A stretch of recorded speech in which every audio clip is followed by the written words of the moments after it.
Siyam na araw matapos pumutok ang Bulkang Canlaon, baha naman ang namerwisyo sa La Castellana sa Negros Occidental.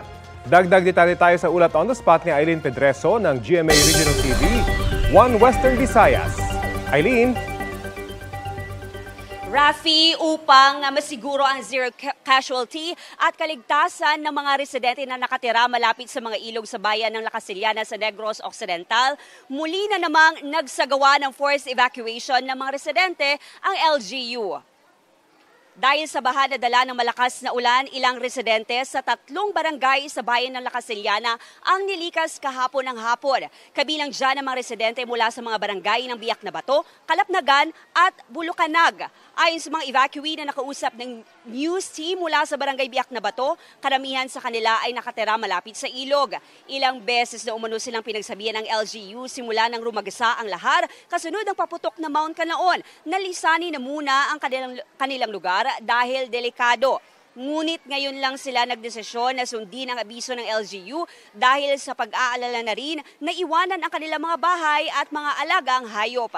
Ayon naman sa Canlaon Volcano Observatory, naging manipis na ang nararanasang pag-agos ng abo at bato sa mga ilog galing sa bulkan. Muddy stream flow na lamang ito at hindi na lahar flow. Nilinaw rin ng PHIVOLCS na sa kabila ng bumababang seismic activity at volcanic earthquakes na naitatala sa bulkan, hindi ito nangangahulugan na wala ng posibilidad na pumutok pa itong muli. Samantala, nagsagawa ng aerial reconnaissance survey ang Philippine Air Force sa mga lugar na naapektuhan ng pagputok ng Mount Canlaon. Kasamang iba't ibang departamento at ahensya ng gobyerno, inalam ang naging lawak ng pinsala ng eruption at ng lahar, partikular na sa bayan ng La Castellana. Kasabay nito, nagpalabas din ng abiso ang DENR na bawal munang magpalipad ng drone sa permanent danger zone ng bulkan habang nananatiling nasa alert level 2 pa rin ito.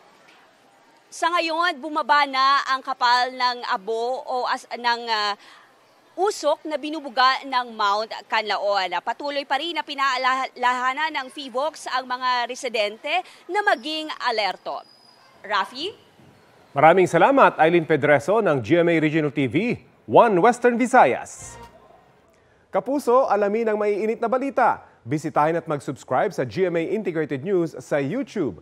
Sa mga kapuso abroad, samahan nyo kami sa GMA Pinoy TV at sa www.gmanews.tv.